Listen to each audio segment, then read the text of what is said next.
Olá, muito bom dia a todos. Eu sou Silvia Correia, sou jornalista e apresentadora do Estúdio Folha. E a gente está junto aqui para uma live hoje que promete ser uma verdadeira aula. Aula? Live? Aula? Por que eu estou levantando assim a bola para a questão do aprendizado? Porque esse conceito de aprendizado ele é fundamental para o mercado de trabalho, é a chave para o sucesso no mercado de trabalho. Estudar continuamente por meios digitais, inclusive por meio de lives, é o que hoje parece fazer toda a diferença no dia a dia dos profissionais. Que a gente vai falar sobre aprendizado, aprendizado contínuo, e aí a gente precisa saber como fazer isso de uma maneira mais produtiva e que atenda aos objetivos de quem estuda. Então, esse é o cenário da nossa conversa de hoje. E para essa conversa eu tenho convidados bem especiais. Clóvis de Barros Filho, ele que é palestrante, doutor e livre-docente pela Escola de Comunicações e Artes da Universidade de São Paulo. Jorge da Hora, que é professor universitário das disciplinas Cozinha do Brasil e Habilidades Básicas de Cozinha do Centro Universitário Senac, eu já fiquei aqui com água na boca, e Paulo César Fernandes, bacharel em Ciências Contábeis, aluno de pós-graduação em Marketing Digital e E-Commerce do Centro Universitário do Senac. Sejam os três muito bem-vindos. Bom, o primeiro ponto que me chama a atenção, assim, quando a gente fala em educação continuada, é a necessidade de fazer escolhas. São muitas escolhas. E quando a gente pensa já na graduação, né, aquele jovem ali, tem alguns que desde pequenininhos dizem o que querem ser quando crescer e persistem nessa ideia, né, mantêm essa ideia ao longo de toda a vida adulta.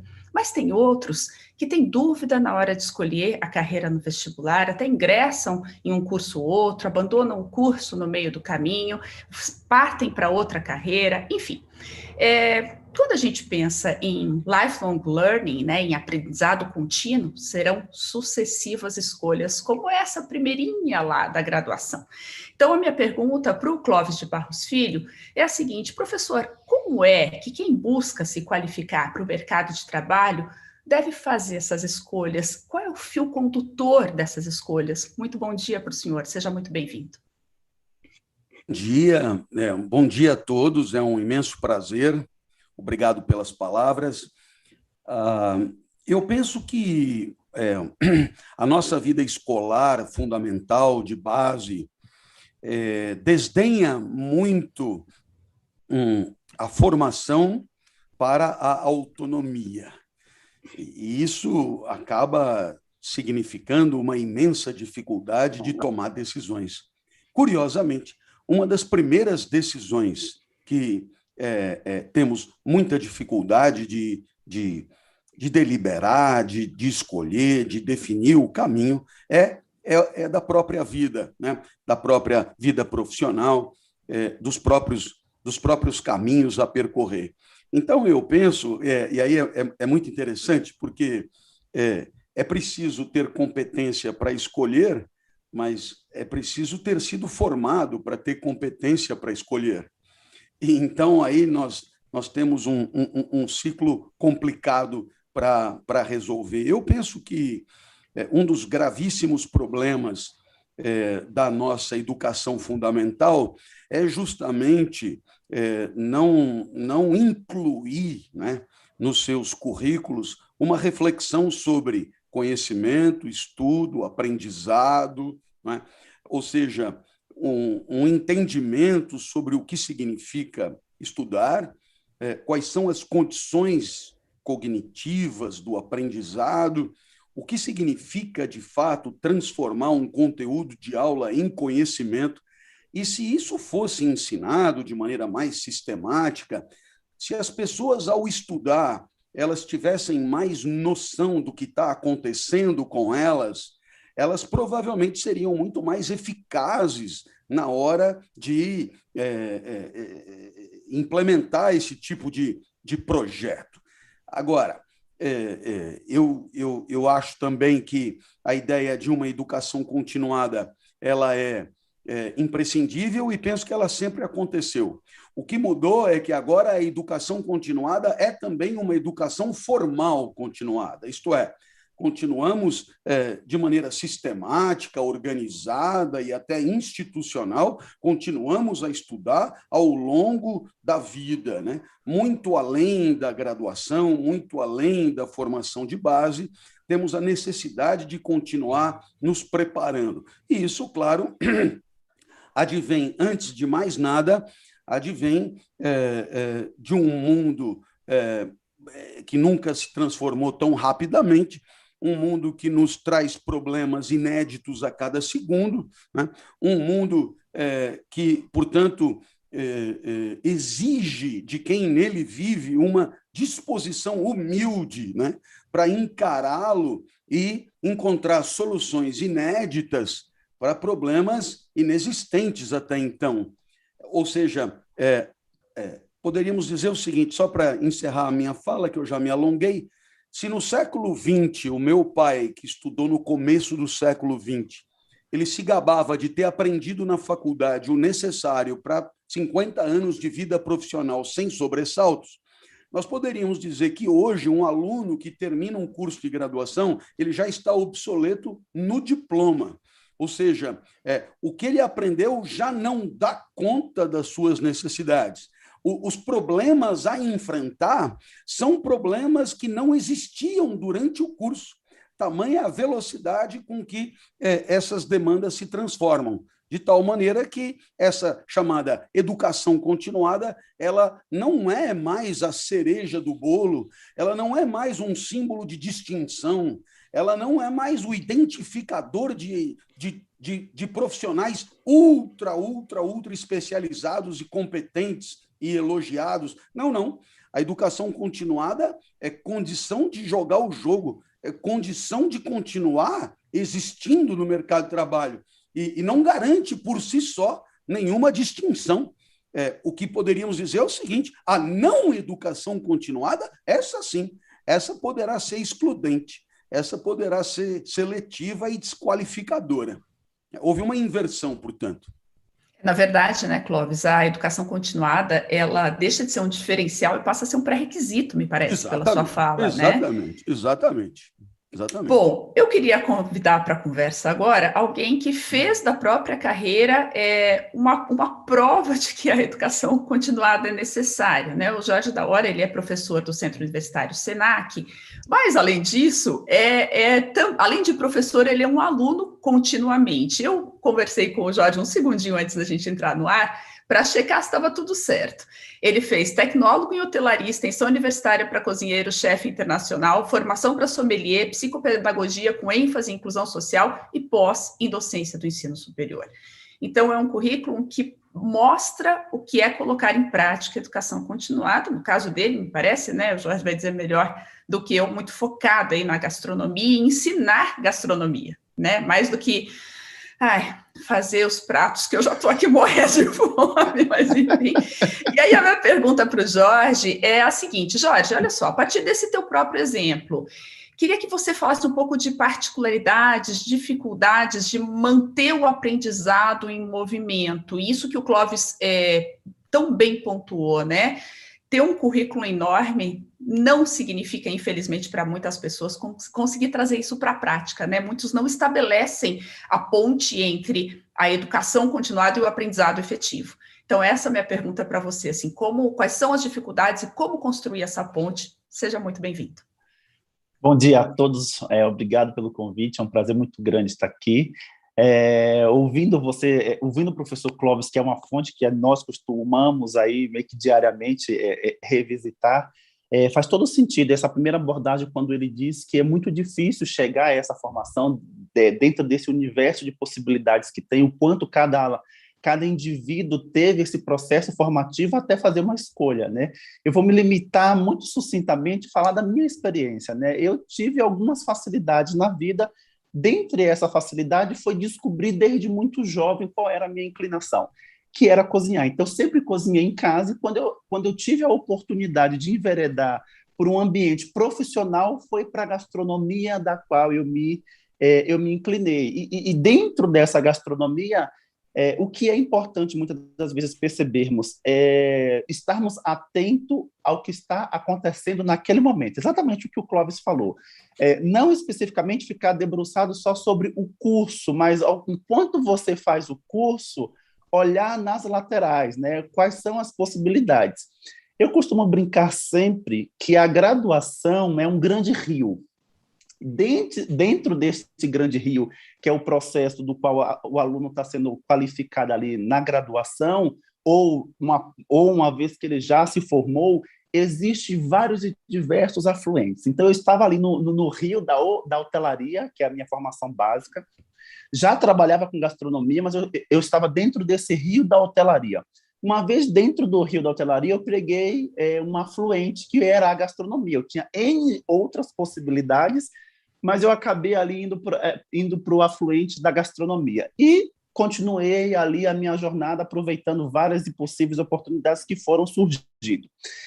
Ainda dentro desse afluente da gastronomia, surgiu uma oportunidade formativa para ser docente. Eu digo, olha que interessante, eu comecei como cozinheiro, né, fui ajudante de cozinha, fui cozinheiro, fui chefe executivo, fui chefe dos hotéis do Senac e me vi no cenário do conhecimento técnico como cozinheiro e surgiu a oportunidade e eu continuei essa busca de uma qualificação, de um encaixe no âmbito profissional, ou talvez nem buscando isso, mas aproveitando essa oportunidade e me qualificando para estar nessa função específica de professor, e fui para algumas outras possibilidades aí formativas, da quais você já mencionou.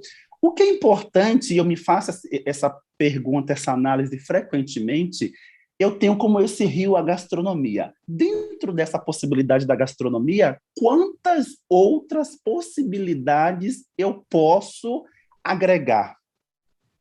Quantas outras formações eu posso complementar aquilo que eu dei como start, ser cozinheiro?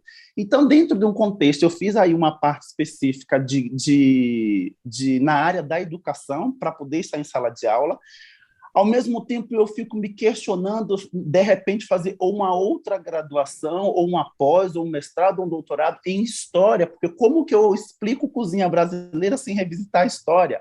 Ao mesmo tempo, eu abro um cardápio, eu abro uma rede social, tem imagens lindas de alguns pratos. E aí, gente, como faz uma foto linda dessa? Como que eu monto um site desse? Como que eu monto um layout desse? E aí me abre uma outra possibilidade, que é marketing, que é publicidade e propaganda, que é fotografia. Eu quero falar única e exclusivamente de serviço, né? Como que eu, com a gastronomia, vou falar de hospitalidade através do prato? Como que eu vou identificar possibilidade de atender povos diferentes, crenças diferentes em um prato?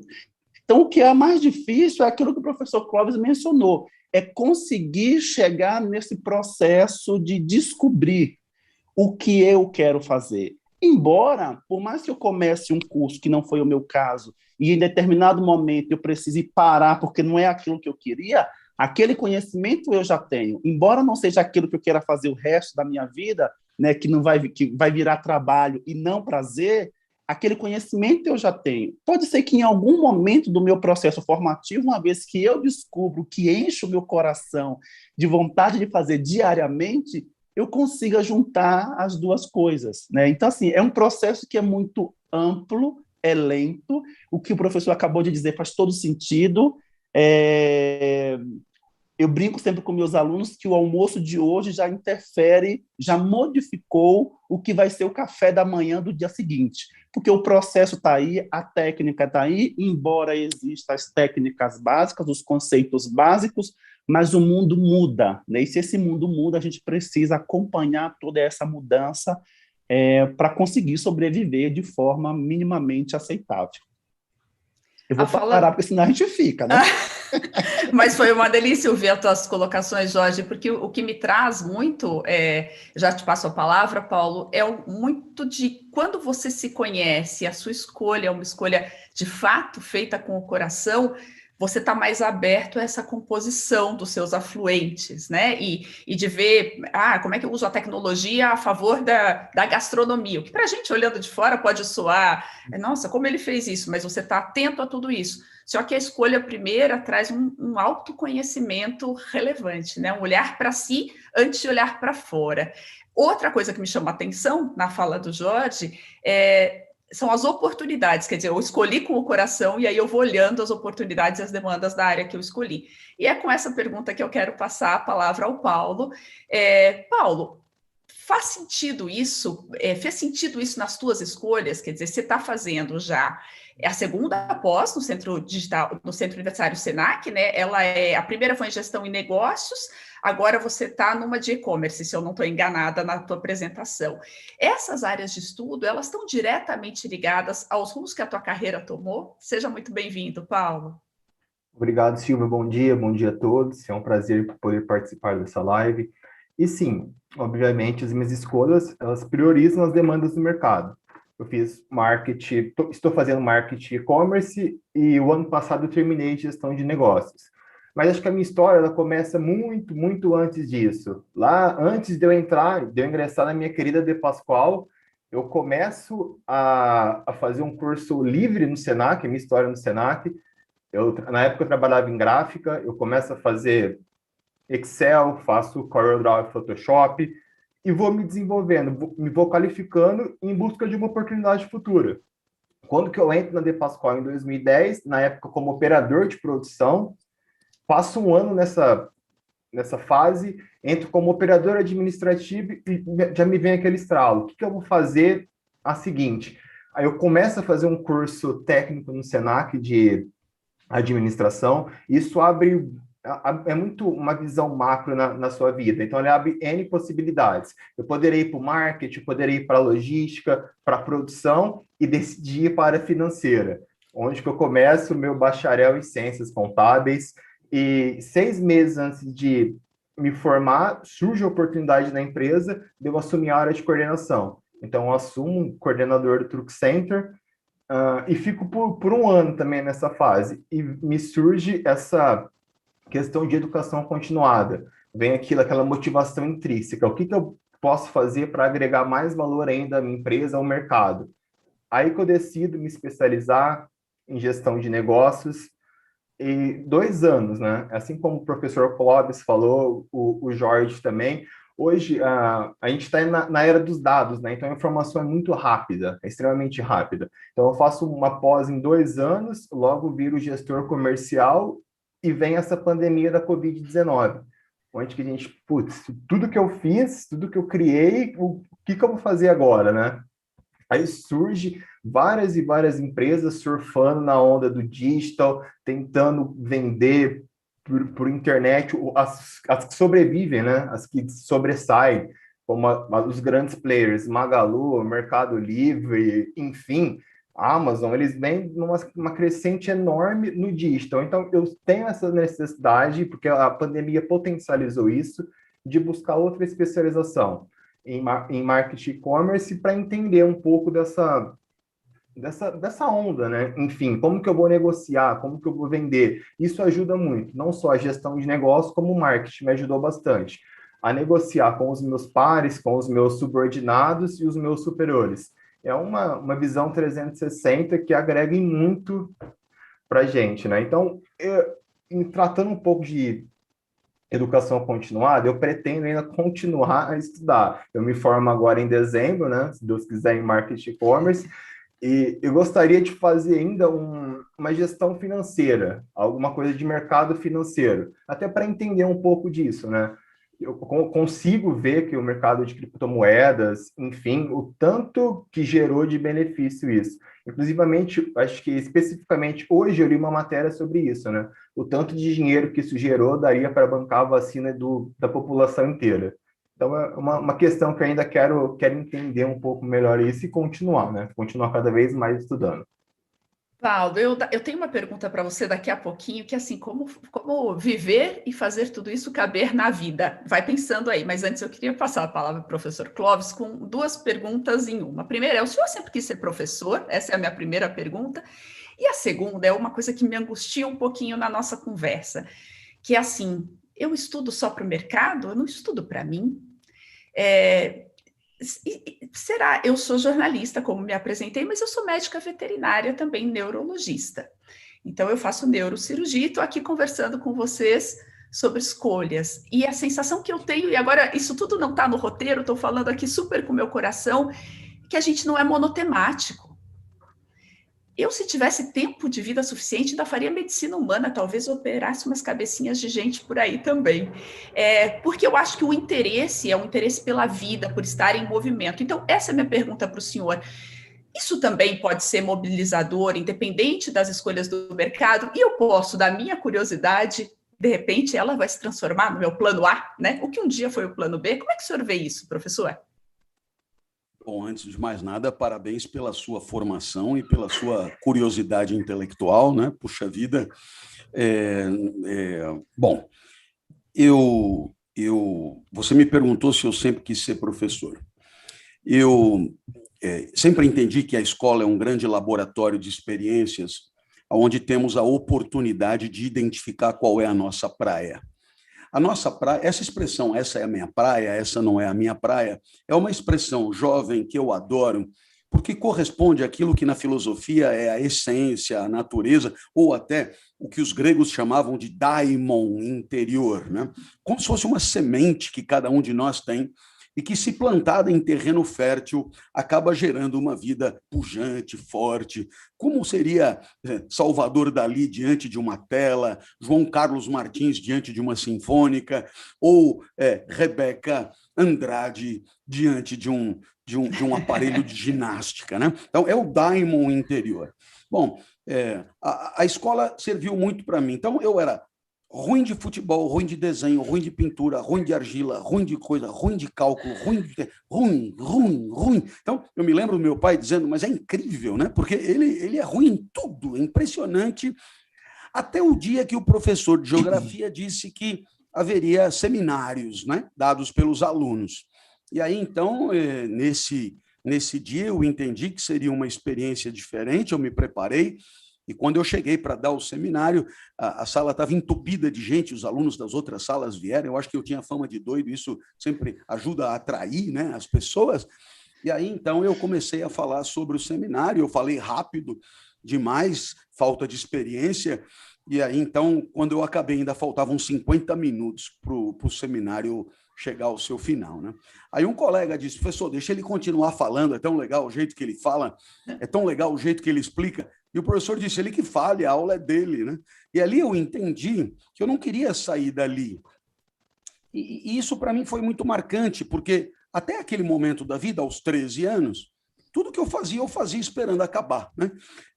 Eu estudava esperando acabar, eu ia para a escola esperando acabar, eu ia estudar inglês esperando acabar, eu ia treinar natação esperando acabar, E naquele momento, pela primeira vez, em 13 anos, eu não queria que aquele momento acabasse. Então, tá aí. Ali eu disse, o meu negócio é a sala de aula é a minha praia, né? Isso aqui. Então, eu decidi ser professor aos 13 anos, ensinando sobre o petróleo para os meus colegas do Colégio São Luís, e isso aos 13 anos significa exatamente em 1978. Ok? Muito bem. Pergunta número 2. Será que a gente que só... Que história linda, professor. Que bom, deixei legal, passar, legal. Que bom. Pergunta número 2. Será que a gente só estuda para o mercado e tal? Bom, eu vou começar lá no primeiro ano do curso primário, hoje ensino fundamental, e a professora de todas as disciplinas era a tia Maria das Graças. E a tia Maria das Graças, ela insistia que o grande barato do primeiro ano era passar para o segundo ano. Vocês têm que passar de ano. E é claro que, quando chegamos no segundo ano, poderíamos pensar assim, bom, se eu gastei o primeiro ano para passar para o segundo ano, agora haverá alegria, gozo, prazer e felicidade aqui. Mas o professor do segundo ano começou a fazer propaganda do terceiro ano, e do terceiro ano para o quarto ano. E aí, então, já seria suficiente para você entender que tem alguma coisa de errado. A própria expressão passar de ano, né? O que eu estou fazendo aqui? estou aqui para passar de ano, já é um rebaixamento da vida, já é um aniquilamento absurdo da atividade ali realizada. A professora Maria das Graças perdeu a oportunidade de fazer totalmente diferente e de dizer assim, você já está no paraíso, a escola é o melhor lugar do mundo. E, portanto, nós estamos aqui para regozijar, para desfrutar. E o que nós estamos fazendo aqui, portanto, é aprender, e aprender é a atividade mais legal, mais nobre, mais incrível do ser humano. Ok? Então, aí, a pegada seria completamente outra. Você não faz o primeiro ano pensando no segundo. Você faz o primeiro ano pensando no primeiro ano. Né? E aí, claro, como o ano foi bem vivido, com intensidade, todo mundo aprendeu, todo mundo curtiu, todo mundo adorou, naturalmente passamos para o segundo ano, mas passamos com pesar de deixar a tia Maria das Graças, que viveu no paraíso junto conosco. E aí passamos para o segundo ano. E assim, poderíamos, ao invés de simplesmente passar de ano, poderíamos regozijar da vida na escola, que é, eu insisto, o melhor lugar do mundo. Fazer da escola o trampolim para alguma coisa é rebaixá-la à condição de instrumento. E a vida não é instrumental, a vida é para ser prazerosa. E a felicidade, sendo um atributo da vida, só pode estar onde a vida está, onde nós estamos. E, portanto, na escola, se for o caso do estudante. Então, eu penso que essa tendência que o professor tem de querer justificar a importância do seu trabalho pelo que vai acontecer no futuro, ele acha que isso é valorizante, mas, na verdade, isso é depreciativo do que está acontecendo ali. O mundo do trabalho não é superior ao mundo da escola, né? E, portanto, a vida na escola vale tanto quanto a vida a ser vivida depois. Ok? Essa é a resposta à sua segunda pergunta. Mas você fez uma terceira pergunta, né? E disse que você estudaria medicina, estudaria não sei o quê, estudaria não sei o que lá, passaria a vida estudando. Eu não vou nem responder, eu vou apenas dizer que, se eu não fosse do time que, se não trabalhar, não come, eu me limitaria a estudar a vida inteira, né? Então, hoje, por exemplo, eu faço curso de física na Universidade de Yale, né? Não tem nada a ver com nada do que eu faço, mas eu faço com um prazer imenso. E te dou um exemplo radical para concluir a minha fala. Adoro idiomas, então eu estudo japonês há muito tempo, estudei quando era criança, e gosto dos kanjis e tal. E eu estava indo dar uma palestra, acho que em Belém, e eu fui de São Paulo a Belém nos kanjis, né? A pessoa do lado disse, estuda, isso aí é o quê? Né? Falei, é japonês, mas para quê? Eu nem dei muita bola porque me aborrece. Você vai trabalhar numa empresa japonesa? Não. Pretende morar no Japão? Não. Pretende casar com a japonesa? Não. Pretende? Não. Então, o que você vai fazer com isso? A resposta mas não é o que eu vou fazer, é o que eu estou fazendo, é o que eu já fiz. Eu tive 3 horas prazerosas, teriam sido mais prazerosas se você não tivesse me aborrecido tanto, mas 3 horas prazerosas durante o estudo. Então, entenda, o estudo não é instrumento para se dar bem no futuro. O estudo já é se dar bem. Já é se dar bem. Por quê? Porque existe o prazer de conhecer, o prazer de aprender, o prazer de descobrir coisas do mundo, e isso tem o seu valor em si. Tem um valor em si. Como toda felicidade, tem valor em si. Não é útil, é inútil. Prazer. Não é uma estação de chegada, né? É uma maneira de viajar. Claro, pois é. Então, acho que dei conta das suas 3 demandas aí. Deu, deliciosamente deu. Vou passar a palavra para o Jorge, um pouco sem pergunta, Jorge, que é assim, esse gozo, né? Esse prazer do processo. Como é que você foi mantendo ao longo da sua vida, mas talvez sem pergunta não, lá vai uma perguntinha, como é que você tenta identificar isso nos seus alunos? E tem outra coisa do mudar não ser uma frustração que você bem pontuou, porque o que o sujeito aprendeu ali naquele curso que ele não quis completar é dele, né? Hoje nas minhas consultas, eu não tenho nenhuma dificuldade de falar com os tutores dos meus pacientes, porque eu gosto de gente. né? Eu fiz jornalismo porque eu gosto de gente, eu fiz jornalismo porque eu tenho interesse em perguntar, eu tenho curiosidade, então isso é meu, ninguém me tira, por mais que eu exerça uma outra profissão com mais frequência hoje em dia. Então essa é a minha pergunta para você, professor.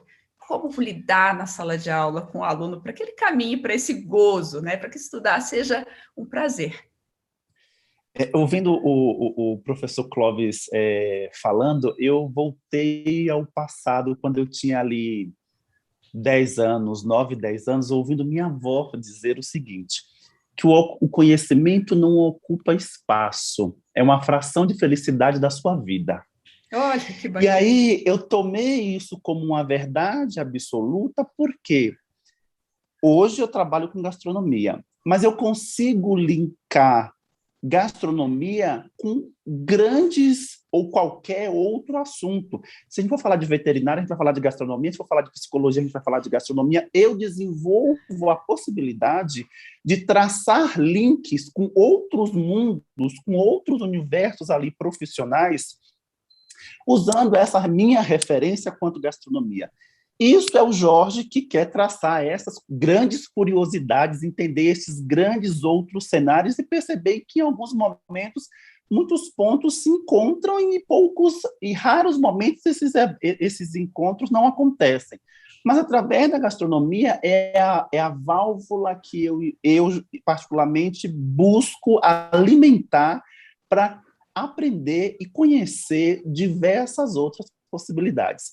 Ontem nós iniciamos uma turma de gastronomia e, por incrível que pareça, era uma turma de muitos alunos que migraram de outros cursos, de outros universos, e que não estavam satisfeitos. Então, tinha alunos com formação ou iniciado medicina, economia, veterinária, enfim, os mais variados tipos, e aí eu fiz um grande link mostrando para eles que tudo aquilo, todas aquelas informações que eles tiveram e que naquele momento não estavam satisfeitos, eu criei ali um cenário para eles perceberem que a gastronomia é uma possibilidade de traçar todos estes links, né? Enquanto eu estou cozinhando, eu vou visitar a história, enquanto eu estou cozinhando, eu vou revisitar engenharia ambiental para entender o que eu faço com o meu descarte. Enquanto eu estou cozinhando, eu estou entendendo como eu levo a notícia por uma ótica de um jornalista. Ao momento em que eu estou escrevendo, que eu estou cozinhando, como que eu consigo organizar um livro para que as pessoas entendam o que eu estou cozinhando? Quando eu monto a foto de um prato, essa foto tem um contexto cultural, antropológico, científico, químico. Então, eu vou permeando diversos outros mundos que vai corroborando com essa minha formação específica. E uma vez que eu, por um motivo, olhei, que legal, que foto bonita, eu tiro uma foto e alguém técnico que tem ali nessa grande nascente de formação a fotografia, Jorge, que foto é essa? Como você fez isso? Eu fiz assim, olha, você pode fazer dessa forma, dessa e dessa, eu aprendo, e ali nasce um afluente de um profissional que tem como formação gastronomia, mas que pode ter a possibilidade de também atuar com fotografia. Então, assim, é um mundo de possibilidades, é um mundo de busca, e o que lhe deixa satisfeito é você parar 5 segundos e pensar, eu nunca tinha imaginado isso, olha que interessante. É o prazer dele estar ali, estudando dentro de um voo ou dentro de um contexto específico. Você está assistindo uma live nesse cenário todo que a gente vivenciou agora, uma live de física quântica. Mas, peraí, física quântica? E o que você aprende daquilo é seu. E, em algum momento, você pode contribuir ou numa sala de aula, ou num bate-papo, ou numa conversa informal, ou esperando um voo. Isso vai criando em você uma massa de conhecimento que você pode deixar esse legado, mas vai embora com você e não ocupa espaço. Gente, tem uma coisa que é seu, né? Que ninguém rouba, que quando a pessoa faz o que dá prazer, ela contagia. Então, eu que odeio cozinhar, já estou até falando, nossa, então quando eu tiver que cozinhar, eu posso fazer tantas coisas. Pode não ser tão ruim, aliás, pode até ser bom. Então, isso mostra muito do prazer do Jorge, né? Pelo que ele faz. Até fiquei curiosa de saber, nossa, japonês, como será que é isso? 2 traços. é isso, quando a pessoa se dedica a fazer alguma coisa que ela gosta, ela dá uma contagiada no outro, né? Bom, mas eu também escuto muito, gente, algumas pessoas dizendo assim, eu adoraria fazer, mas não cabe na minha vida. Essa é a minha pergunta para o Paulo, que eu deixei ele se preparar 2 rodadas. Como é que cabe na vida do cidadão? Quer dizer, vida, então o sujeito é marido, mulher, ele é pai, mãe, ele é o provedor, eventualmente, da casa, ele tem que trabalhar. Como é que você sugere, Paulo, que as pessoas se organizem? Como administrar o tempo? Acho que essa é a pergunta do milhão, muitas vezes, né? Com certeza, Silvia, essa é a pergunta do milhão. Em quesito de administrar o tempo, assim, obviamente tem um ônus, né, para você chegar num bônus da educação continuada. Isso, acho que você sacrifica muito, né, o seu tempo estudando, além da pós-graduação, que eu faço de segunda e quarta no Senac, eu também faço inglês, faço curso de oratória, ou seja, eu estudo a semana inteira. Eu tenho folga na sexta e no sábado, porque aí eu preciso de momento de lazer também, que eu acredito que todos nós precisamos, né?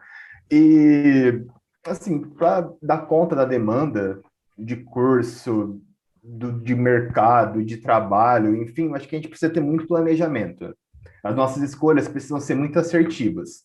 De fato, a gente precisa fazer aquilo que gosta e pesquisar, procurar bem, né? Hoje, com a internet, hoje na era dos dados, como falei anteriormente, a gente consegue acessar N cursos, N faculdades, N MBA ou pós, através de um clique.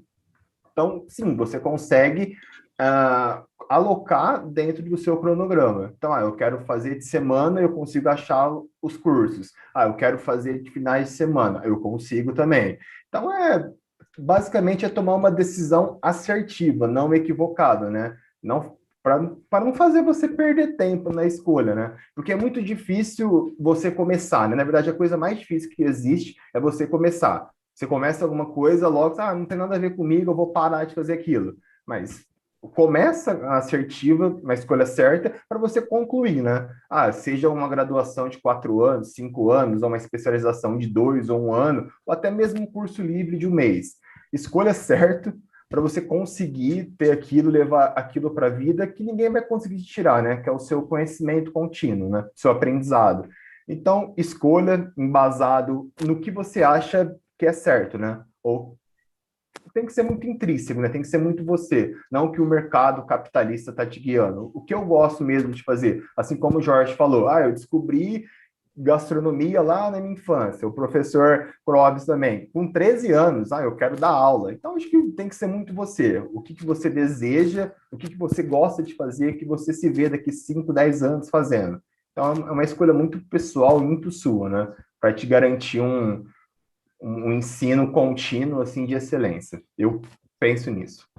Obrigada, Paulo. Clóvis, queria passar para você a palavra para falar um pouquinho de administração do tempo, mas também dessas escolhas. Paulo mencionou que, né, tudo ao alcance de um clique, mas tudo mesmo, o bom, o ruim, o lixo, está tudo ao alcance de um clique. E às vezes eu acho que as pessoas sentem um pouco, e aí? Começo isso, gasto meu dinheiro, gasto meu tempo que eu não tenho para nada, não tenho para os meus filhos, não tenho para minha rotina, para o meu prazer. Claro que a gente já falou um pouquinho que também talvez seja o seu prazer esse estudo, né? Mas dicas que você pode dar de autorreflexão ou de como conduzir essa escolha, Clóvis? Bom, vamos imaginar que você tenha 3 ou 4 caminhos possíveis para ir da sua casa até o trabalho. E aí, então, você vai escolher um caminho, e é possível que um deles seja com menos trânsito. É possível que um outro caminho seja o mais curto. É possível que um terceiro caminho seja o mais agradável de passar, porque é uma zona arborizada, né? Um lugar mais bonito, etc. E aí, então, dependendo do critério que você usar, você vai dar preferência por um desses caminhos. Ora, fica claro que toda escolha pressupõe alguma referência. A escolha é a identificação da alternativa cogitada de maior valor. Portanto, sem uma ideia de valor, a gente não consegue, porque todas as opções são indiferentes. Elas não ganham hierarquia, porque só ganharão hierarquia, a minha preferida é essa, ou a melhor é essa, em função de referências, né? Então, sem os valores, você não sai. Agora, claro, esses valores poderão ser valores existenciais, como, por exemplo, nós falamos aqui da realização de si mesmo no trabalho, né? Você tem uma natureza de nadador e escolhe nadar na vida, né? Lionel Messi tem uma natureza de jogador de bola e poderia ter sido escriturário, poderia ter sido despachante, mas ele optou por ser jogador de futebol e haverá explicadores como eu que tenham bancado uma carreira de explicador. Essa é uma possibilidade. Esse é um valor, a realização de si mesmo. A excelência é outro valor. É um hábito de dar sempre o melhor de si. Haverá quem prefira a mediocridade, que é a nota 5, né? Que é o padrão médio, o mínimo necessário para livrar a cara, e você pode ganhar um hábito da mediocridade. É uma solução de vida, não é? Além dos valores existenciais, que podem ter a ver com prazer, com alegria, com felicidade, você tem valores do tipo éticos, ou seja, valores de convivência, valores que são decorrentes da inteligência coletiva, visando assegurar a convivência mais harmônica. E muitas vezes esses valores se confrontam. Aquilo que me é mais prazeroso é eticamente inaceitável. Vamos imaginar que você esteja na piscina com vontade de fazer xixi. Você imaginou?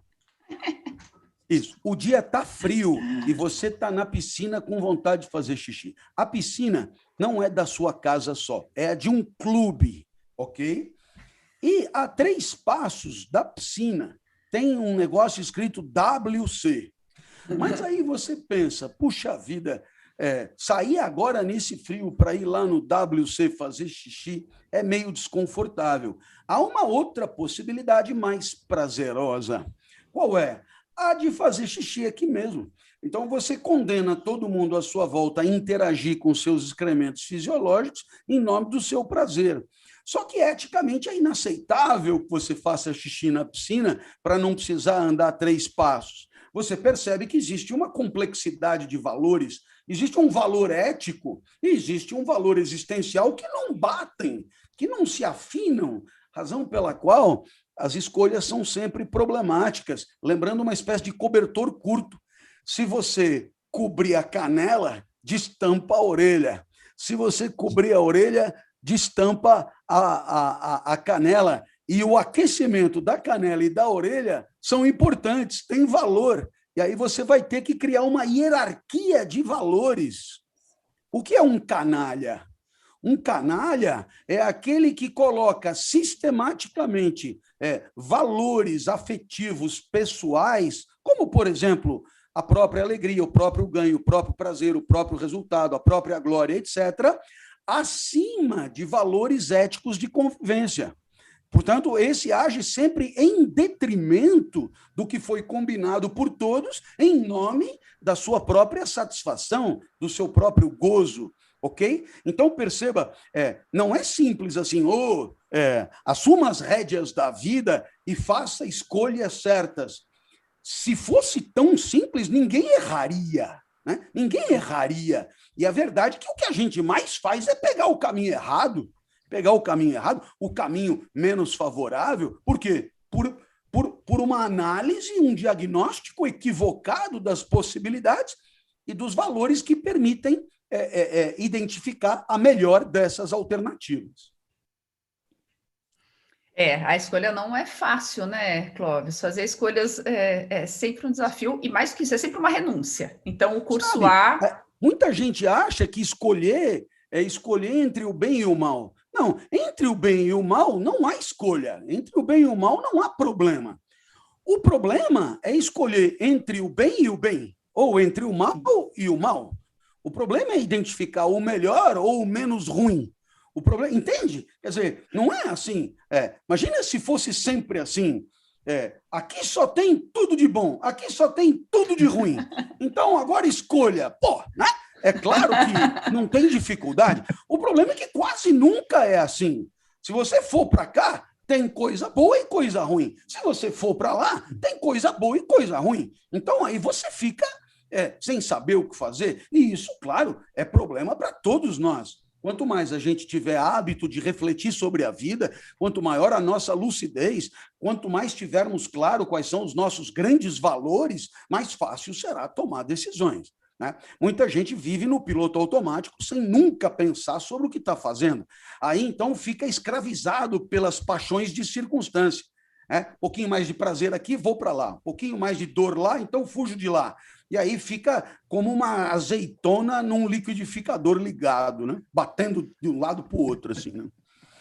Nesse processo de fazer escolhas de curso, né, me parece que tentando trazer essa pensata aqui para o momento da escolha, não sei se vocês estão de acordo comigo, mas considerar, claro, coisas muito básicas de que horário cabe na sua vida, então é melhor, como o Paulo ponderou, segunda e quarta, é melhor aos finais de semana, então qual é a sua decisão? E que história, que valores têm esses cursos, né, do ponto de vista não só financeiro, mas qual é o valor da instituição, missão? Será que vai ao encontro dos seus?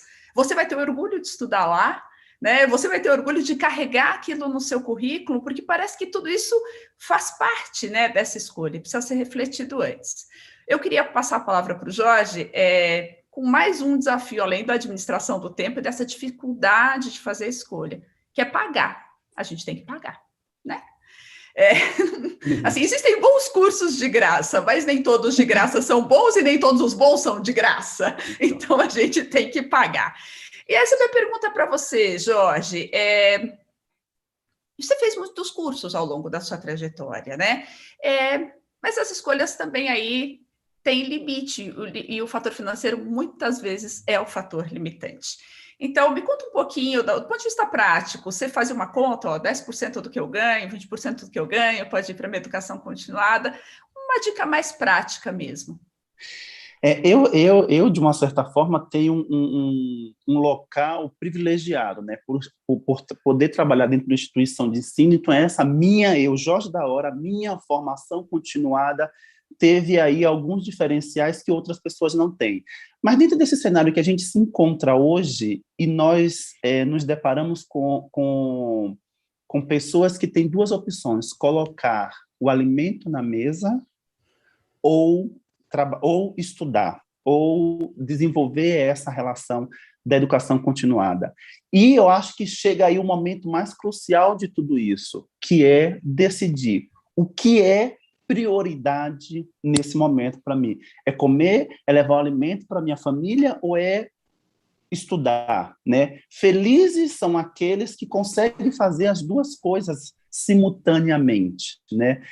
Quando a gente percebe que existe uma facilidade de conseguir alguma coisa que tem um valor menor, que tem um acesso gratuito, isso facilita muito, né? Embora escutemos dizer que a educação não é para todos, de fato ela é para todos, sim, mas nem todos, de fato, têm acesso a essa educação.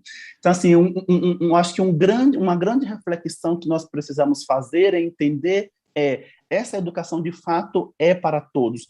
O que eu estou conseguindo enquanto pessoa, enquanto ser humano, enquanto instituição, enquanto relações governamentais, possibilito que o outro se beneficie desse conhecimento, né? Que seja, ainda que esse conhecimento seja por um cunho formativo, para ter um lugar ao sol no mercado, né? Nesse grande oceano que é o mercado, ou pelo simples fato de ter uma fraçãozinha de felicidade, que é ter esse conhecimento. Então, fácil não é.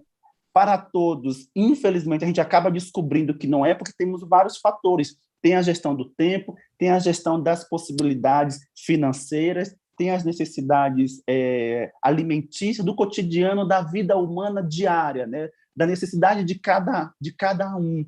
Então, assim, são vários fatores que, em alguns momentos, a escolha vai fazer a diferença, ou a frustração, porque, de fato, nem todos vão conseguir, nem todos vão ter esse privilégio que o Jorge da Hora teve, ou que muitos outros tiveram, de conseguir se formar, de conseguir dar continuidade daquilo que realmente gosta, ou talvez tenha que enveredar para um outro caminho que não gosta, mas se ele conseguir tirar um mínimo de proveito daquilo, pode ser que isso faça um sentido e se linke em algum momento, ou ele consiga se conectar afetivamente com aquele novo universo que apareceu para ele. Joia, Jorge. Paulo, eu queria te perguntar se você pagou a sua formação, se foi do seu bolso, ou se as empresas, ou a empresa, né, a De Pascoal, que é a empresa para a qual você trabalha, teve alguma contribuição, porque essa também é uma possibilidade, né? Algumas empresas apoiam algumas iniciativas, e queria também te pedir para fazer suas considerações finais, a gente está caminhando para o final.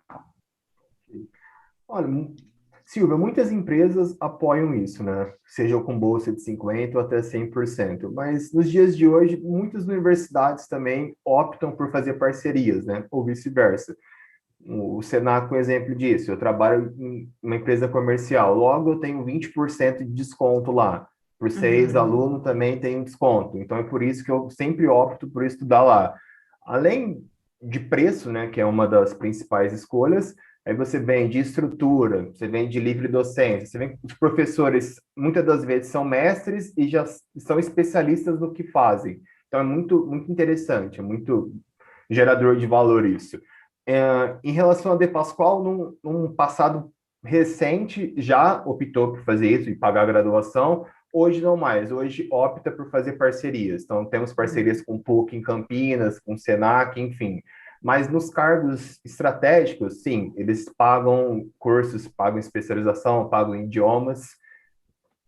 É bem isso. Mas em relação a considerações finais, eu fico lisonjeado, né? Eu agradeço muito por poder participar dessa live com doutores, com mestre. Muito, muito obrigado, Clóvis, Jorge, você, Silva, por poder participar disso. Fico à disposição, no futuro perto, né, um futuro não tão longo, de poder compartilhar novamente sobre educação continuada. Que sim, eu pretendo continuar no 2022 estudando. Obrigado. A gente que agradece, Paulo, pela sua generosidade de dividir sua experiência conosco. Vou passar a palavra, então, para o Jorge, suas considerações finais. Jorge, por favor, alguma coisa que eu não tenha te perguntado aí nesse caldeirão que é a educação continuada. Bom, acho que foi um prazer muito grande, né, poder estar aqui com vocês, mas a síntese dessa possibilidade da educação continuada é que façamos a ingestão do conhecimento e que coloquemos como título desse cardápio uma fração de felicidade, independente daquilo que a gente se debruce, se dedique a estudar, a se qualificar, a se moldar, que isso tenha ali um momento de felicidade, que tenha ali a simples percepção que aquilo que eu estou lendo, aquilo que eu estou aprendendo, aquilo que eu estou estudando faz sentido em algum momento, ou ainda que naquele momento não faça sentido, mas que me abra um leque de possibilidades de entender aquele outro universo que está ali. Então, assim, que essa educação seja para o resto da vida, né? Porque até para morrer a gente aprende, porque a gente morre uma única vez. Então, ou seja, a vida e a morte passam por um processo de aprendizado e isso é contínuo. Então, eu agradeço muito e que a gente consiga se contagiar mutuamente por essa busca, por essa necessidade de conhecimento aí que nós nos dispusemos dia a dia. Muito obrigada, Jorge. Sem nenhum trocadilho, foi uma delícia ouvi-lo. Você é realmente um cozinheiro de mão cheia. Vou passar a palavra agora para o Clóvis, para as suas considerações finais, professor, e se você puder falar um pouquinho do quão importante é esse aprendizado contínuo para a empregabilidade, para a felicidade, agradeço. Bom, primeiro eu queria agradecer demais tuas perguntas. Você conduziu com excelência esse painel. Foi uma alegria compartilhar aqui essas ideias e eu queria agradecer muito a presença dos colegas nessa troca de reflexões. Bom, eu encerraria simplesmente dizendo que, para a empregabilidade, a educação continuada é uma condição. Agora, para a felicidade, a educação eu me atrevo a dizer, uma descoberta permanente. Eu tenho para comigo que a felicidade não é e não pode ser um estado duradouro, porque a vida no mundo parece não combinar com essa definição. Então, eu prefiro achar que a felicidade é uma característica ou um atributo de um instante de vida que estamos vivendo. E acho que esse instante de vida que estamos vivendo é feliz, porque nem todos são, mas quando ele é feliz, por alguma razão, nós gostaríamos muito que ele não acabasse tão cedo, que ele pudesse durar um pouco mais. E são muitos os exemplos, né? Eu me lembro que eu terminava o ano, depois de um ano de aula com os alunos, e eles vinham em dezembro me perguntar se eu poderia dar aula para eles o ano seguinte. Isso é muito indicativo de um ano de felicidade. O Jô Soares tinha no programa dele algumas entrevistas, a entrevista era tão boa e prazerosa que a galera fazia quando ele terminava a entrevista, porque gostariam que a entrevista durasse um pouco mais.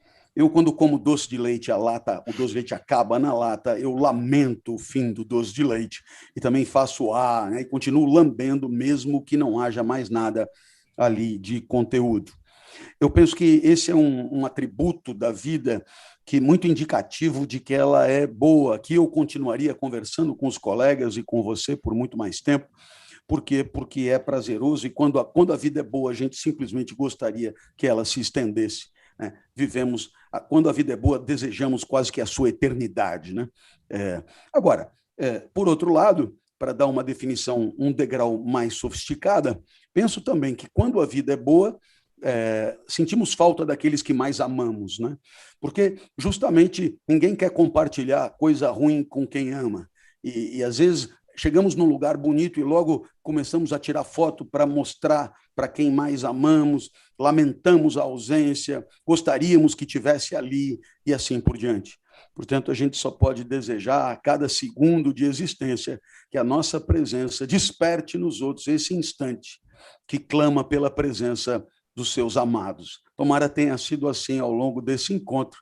Muitíssimo obrigado pelo seu carinho, pela sua simpatia, pela sua atenção, e a gente está sempre às ordens. Apenas uma última menção, aqueles que gostam de refletir sobre a vida, eu tenho um podcast intitulado Inédita Pamonha, toda quinta-feira sai uma bobagem, e assim, estamos há mais de ano aí, com mais de 60 episódios no Spotify, e seria uma alegria acolhê-los nesse espaço. Bora lá, todo mundo para o Inédita Pamonha. Muito obrigada, professor Clóvis. Muito obrigada ao Paulo, ao Jorge. Foi de verdade uma lata de doce de leite estar aqui. E eu acho que o que eu tenho para dizer para quem quer se manter em movimento, eu pessoalmente fiz inúmeras especializações, tenho uma sensacional de neurociência e comportamento e eu também, a exemplo do Jorge, guio a minha vida pelo que eu gosto. Ele acha a gastronomia e tudo, eu acho a neurociência e tudo, e você vai achar em tudo o quê? Eu acho que essa é a proposta. Procure uma instituição que tenha os valores que vão ao encontro com o seu, que tenha professores dispostos a ver em que medida a sua história vai agregar, vai ser o seu diferencial. Vá inteiro, assim, e aí vai fazer toda a diferença, porque daí você vai ser um profissional de primeira, né? Quando a gente faz de coração, acho que em geral a gente faz bem. Então, se forme, faça de coração, não pare nunca, vale a pena. Gente, agradeço demais, a nossa conversa fica aí disponível para quem quiser mandar o link para a família que não viu, para os colegas, se achou que foi útil, está aqui no site da Folha e no canal da Folha no YouTube. Eu espero vocês na próxima e todo mundo lá no Inédita Pamonha. Obrigada para o SENAC por nos ceder o Jorge. Muito obrigada, Paulo, por estar aqui. Muito obrigada, professor. Até a próxima, gente. Tchau. Até a próxima. Valeu, até mais. Tchau, obrigado. Tchau.